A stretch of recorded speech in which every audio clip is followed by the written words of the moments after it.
चलिए जी, अब सबसे इम्पोर्टेंट वीडियो इस पूरी सीरीज़ की, problems in e-commerce in Pakistan that you will face. Problems क्या-क्या आती हैं जब आप कोई स्टोर रन करते हैं, और बहुत ज़्यादा प्रॉब्लम्स हैं पाकिस्तान में, बहुत ज़्यादा आपको लॉस होगा अगर आप इन चीज़ों को नहीं समझेंगे। सबसे पहली चीज़ ये है कि दुनिया भर में जो ई-कॉमर्स काम करती है, उसमें सीओडी का कॉन्सेप्ट ना होने के बराबर है। सीओडी मतलब कैश ऑन डिलीवरी। यानी कि आप अगर अमेज़न पे, अली एक्सप्रेस पे, कहीं पे भी कोई ऑर्डर करते हैं, ईबे पे, तो आप डायरेक्ट पहले पे करते हैं। आप जाएँ अमेज़न पे कुछ ऑर्डर करके देखें, वैसे अली पाकिस्तान में नहीं होगा, अली एक्सप्रेस पे कुछ ऑर्डर करें, पहले वो आपसे क्रेडिट कार्ड माँगेगा। किसी भी स्टोर पे जाएँ, क्रेडिट कार्ड माँगेगा। आप पहले पे करेंगे 5,000 10,000 जो भी आपकी अमाउंट है, उस पे टैक्स और डिलीवरी सब आप पे करेंगे। फिर वो ऑर्डर निकलेगा सेलर के पास से। अब आप क्योंकि सीरियस होंगे तभी आप पहले पे करेंगे, तभी आप मतलब आपको वो चीज़ चाहिए थी, तो वो आप ऑर्डर करेंगे, फिर आपके पास आएगी कि आपने पहले तो पैसे दे दिए, ठीक है ना? वरना वो रिफंड होंगे तो वो पे ऑनलाइन आएँगे, तो आप ऑब्वियस सी बात है जब ऑनलाइन पहले पे कर रहे हैं that means you are serious, you need that product, तभी आप ऑर्डर करेंगे। पाकिस्तान में 99% 95% ऑर्डर सीओडी होते हैं, नहीं कैश ऑन डिलीवरी। आपकी कोई बहुत फॉलोइंग नहीं है, लोग आपको नहीं जानते, तो आपके ऑलमोस्ट ऑर्डर नहीं आएँगे, एडवांस पेमेंट पे ऑर्डर नहीं आएँगे। सीओडी का मतलब ये है कि पार्सल आप पहले भेजेंगे, कस्टमर लेगा। अब तो कस्टमर ये भी कहते हैं और ये होता भी है कि पहले पार्सल खोल के चेक करेंगे, फिर पैसे देंगे। इसमें इश्यूज़ क्या आते हैं? मैं अभी चाहूँ मैं लैपटॉप खोलूँ और 100 ऑर्डर कर दूँ, मैं दराज़ पे जाऊँ, मैं ये भी ऑर्डर सब सीओडी पे। मेरी जेब से ₹1 नहीं गया। अब वो ऑर्डर आते रहेंगे और मैं रिसीव ही ना करूँ, गेट पे बोलूँ भाई मैं तो कॉल नहीं उठा, मैं कॉल ही ना उठाऊँ राइडर की, या राइडर आया तो मैं रिसीव ना करूँ। तो वो सारे ऑर्डर तो वेस्ट हो गए, ठीक है? ये सीओडी का इश्यू है और ये होता है। तो क्या होगा कि आपके पास जो ऑर्डर आएँगे, आपके पास अगर 25 ऑर्डर आएँ, 25 में से 10 या 5 ऑर्डर ऐसे होंगे सीओडी के अंदर जो कि कस्टमर को चाहिए नहीं थे। उसने वैसे ही ऑर्डर कर दिया या माइंड चेंज हो जाएगा उसका।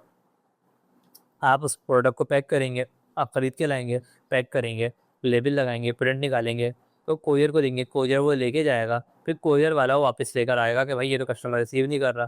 तो अब आपके जो कोरियर के पैसे थे वो आपको देने पड़ेंगे ₹250-300, पहला लॉस। दूसरा लॉस प्रिंट किया, शॉपर वगैरह का दूसरा लॉस। तीसरा लॉस वो प्रोडक्ट आप खरीद के लाए थे, आपकी इन्वेंट्री में आ गई वो। ये सारे लॉस आपके पास आएँगे। आप ये समझ के चलो कि मिनिमम 10 से 20% ऐसे ऑर्डर होंगे। तो ये जो अगर आप 100 ऑर्डर बेच रहे हैं, ठीक है? तो उसमें आपने इसकी कॉस्ट को मैनेज करना है, समझ के चलना है कि ये कॉस्ट आपकी आएगी ही आएगी, ठीक है? ये लॉस आपका होगा ही होगा। ये पाकिस्तान की ई-कॉमर्स इंडस्ट्री का इश्यू है। अब इसमें कौन-कौन से फेक ऑर्डर मतलब किस-किस तरीके से ऑर्डर वापस आते हैं। पहला तो तरीका ये है कि जो भी ऑर्डर आ रहा है आप कॉल करके कंफर्म करें तो पता लग जाता है। हो सकता है कि जो 10-25 में से 10 ऐसे थे जिन्होंने ऑर्डर नहीं लेना था। तो उन 10 में से आप कॉल 25 लोगों को जब 25 के 25 को कॉल करेंगे, 15 तो कहेंगे ठीक है चाहिए।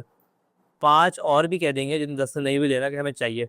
बाकी 5 जो है वो शायद कॉल ना उठाएँ, नंबर गलत हो या बोल दें कि नहीं चाहिए। तो आपको पहले ही 25 में से जो गलत प 5 ऑर्डर थे वो तो आपने हटा दिए जो अब नहीं भेजेंगे आप। सही है? ऑर्डर्स की कन्फर्मेशन करनी होती है। सेकंड ये है कि फिर जो इसमें दूसरा चीज़ ये होती है, कोरियर कंपनी भी अक्सर डिलीवरी नहीं करती, ठीक है? जितनी आपको पता है कि हल्की कोरियर सर्विसेज़ हैं जो कम पैसे चार्ज कर रही हैं, ₹2-250 बहुत कम है इंटरसिटी डिलीवरी के लिए। तो वो फिर क्या होता है कि वो आपके 20 ऑर्डर लेके गए, 5 तो हमने हटा दिए जिन्होंने कन्फर्मेशन नहीं दी थी, 25 ऑर्डर लेके चल रहे थे ना। तो जो 20 ऑर्डर लेके गए, 20 में से 5 वो डिलीवरी नहीं करेंगे, राइडर कॉल ही नहीं करेगा और वापस लेकर आ जाएगा डिलीवरी फेल। वो आपकी वेस्टेज अमाउंट है, ये सब मसला आता ही आता है, तो ये प्रॉब्लम रहेगी। थर्ड, जानबूझ के लोग फेक ऑर्डर करते हैं। ये दराज़ तो होता है, ये मेरे साथ बहुत हुआ था। That is the exact reason I left दराज़, इसका कोई सॉल्यूशन नहीं था कि मेरा कोई कॉम्पिटिटर है, यानी कि एक ऐसा स्टोर है जो कि सेम चीज़ बेच रहा है जो मैं सेल कर रहा हूँ। मैं चाहता हूँ कि उस स्टोर को नुकसान पहुँचाऊँ। तो what you can simply do, दराज़ इस बारे में कोई एक्शन नहीं लेता कि मैं 5-6 जीमेल आईडियाँ बनाऊँ, उस बंदे के स्टोर पे ऑर्डर कर दो, ठीक है? और वो ऑर्डर मैं रिसीव ही ना करूँ। उसकी इन्वेंटरी खर्च हो रही है, उसका ये लॉस हो रहा है और वो कुछ नहीं कर सकता। अब वो ऑर्डर भेजने उसको पड़ेंगे, अगर वो नहीं भेजेगा तो पेनल्टी तब भी उसी को लगेगी। ओके? तो ये सारे फेक एंड फ्रॉड होते हैं और ये दराज़ से भी होते हैं कि लोग ऑर्डर करेंगे और रिसीव नहीं करेंगे तो डिलीवरी फेल, इसको हम पहली कैटेगरी कहेंगे डिलीवरी फेल। दूसरा मसला, फेक रिटर्न। दराज़ से भी होता है बहुत ज़्यादा। दराज़ आपको 7 दिन की रिटर्न पॉलिसी देता है। तो बहुत पाकिस्तान है, लोग मिसयूज़ करते हैं, ठीक है ना? और फिर बहुत सारे आपके अपने जो अपने स्टोर पे भी लोग कह सकते हैं कि मुझे रिटर्न करना है, हालाँकि प्रोडक्ट आपने सही भेजी है, ठीक है? तो एज़ अ स्टोर आपको अक्सर वो रिटर्न लेनी पड़ती है और दराज़ पे तो आपके पास आती ही रहेगी। तो आप सही प्रोडक्ट बेच रहे हैं तब भी रिटर्न आ रही है। ये भी आपके पास 5% 3% रेशो होगा। इसको भी आपने लेके चलना है कि आप प्रोडक्ट सही बेच रहे हैं, हर चीज़ 100% ठीक देख के बेच रहे हैं, लेकिन रिटर्न आती है तो यहाँ भी आपका लॉस होगा। इस लॉस को भी आपने कंसिडर करना है। Third, frauds. ठीक है, फ्रॉड तो पहली कैटेगरी के राइडर पार्सल चोरी कर लेगा, ऐसा भी होता है। आपका कंपेटिटर ऑर्डर करेगा और फिर जानबूझ के रिटर्न भी करेगा और आपके प्रोडक्ट को डैमेज करके रिटर्न कर देगा। दराज से ये भी होता है और ये सब चीज़ें आपको फेस करनी पड़ेंगी। You should be ready for these. अच्छा, प्रॉफिट तब भी होता है, दुनिया भर में लोग ई कॉमर्स से अर्न कर रहे हैं, ये सारे मसले सब फेस करते हैं, तो आपको जस्ट मेंटली रेडी होना है कि ये मसले आएंगे। प्रॉफिट कैसे होगा? आप बोलेंगे इतने लॉस हो रहे हैं तो प्रॉफिट कैसे होगा, पार्सल चोरी भी हो रहा है, सब चीज़ें हो रही हैं। वो होता है जब आपका स्केल बढ़ता है, यानी वॉल्यूम बढ़ता है चीज़ का। फॉर एग्जाम्पल, आप एक 500 की प्रोडक्ट लाए, ठीक है, और आप वो 1000 रुपये की बेचेंगे, और आप देखेंगे दुनिया में जितने लोग बेच रहे हैं ऑनलाइन, वो 900 1000 से कम की नहीं बेच रहे। आप शुरू में यही परेशान होंगे, मैं 500 की लेकर आ रहा हूँ सदर से, मैं 600 की बेच देता हूँ।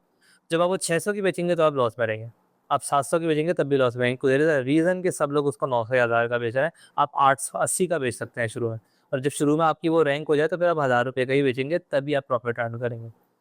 अब 500 की प्रोडक्ट आप लाए, आप 1000 रुपये की बेच रहे हैं, और आप महीने में लेट से 300 सेल, दिन के 10 आप सेल कर रहे हैं, महीने के 300, तो ये लगभग आपके बनते हैं 500 इंटू 300 ऑर्डर। ठीक है, 300 ऑर्डर्स और 500 रुपीज़, तो 1.5 लाख रुपए आपका मंथली प्रॉफिट बन रहा है। अब आपका 1.5 लाख का ये टोटल प्रॉफिट बन रहा है। ठीक है, ये टोटल आपने 3 लाख रुपए का आपने रेवेन्यू कमाया, 3 लाख में से 1.5 लाख रुपए का सामान खरीदा था, 1.5 लाख रुपए आपके पास बच गया। ये मैंने आपको हिसाब लगाया कि अगर आप 300 बेच रहे हैं, महीने के दिन के 10 बेच रहे हैं, अब उस 1.5 लाख में से 50,000 तो आपको डिलीवरी के वो पैसे हैं जो कि ऑर्डर सक्सेसफुली डिलीवर हुआ है, उनकी भी अलग कर लिए। फिर 10 से 20,000 रुपये उन ऑर्डर्स के हैं जो कि डिलीवरी फेल होगा आपसे, या 10 से 20,000 रुपये आप रखे हैं, का लॉस होगा, तो 10-20,000 रुपये का लॉस आपने काउंट कर लिया।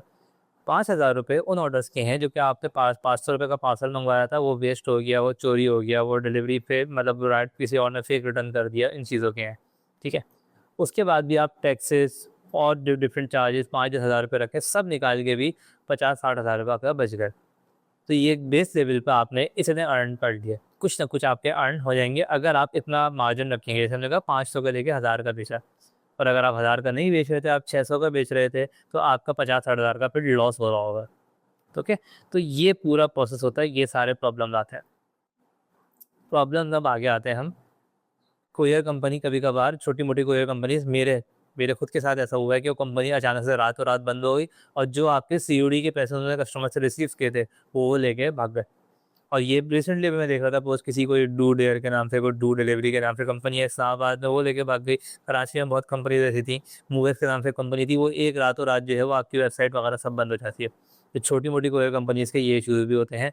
बड़ी कंपनीज़ भी पेमेंट डिले करती हैं, तो कैश फ्लो का प्रॉब्लम आपके पास आ सकता है कि पेमेंट आपकी जो आनी थी 10 तारीख को, 15, 20, 25 तारीख को आएगी, तो आप पेमेंट का वेट कर रहे होते हैं। ये सारे इशूज़ ई कॉमर्स से पाकिस्तान में आते हैं, और आपको इनको मेंटली रेडी रहना होगा कि किस तरीके से आप इनको डील करेंगे। आई थिंक मैंने तकरीबन मोस्ट इशूज़ कवर कर लिए हैं। कमेंट्स में आप बता सकते हैं कोई और भी चीज़ आप फेस करते हैं या कोई और चीज़ आप पूछना चाहते हैं। सो ये बहुत इंपॉर्टेंट वीडियो थी, और अब अगली वीडियो में हम देखेंगे इंटरेस्टिंग चीज़ कि जब अपनी वेबसाइट पर शेयर करते हैं या कोई भी काम मतलब अपना खुद स्केल करना चाह रहे होते हैं, तो उसके लिए एड्स क्या होते हैं और कैसे ज़रूरी हैं। तो ई कॉमर्स में एड्स क्या होते हैं वो मैं आपको बताऊँगा।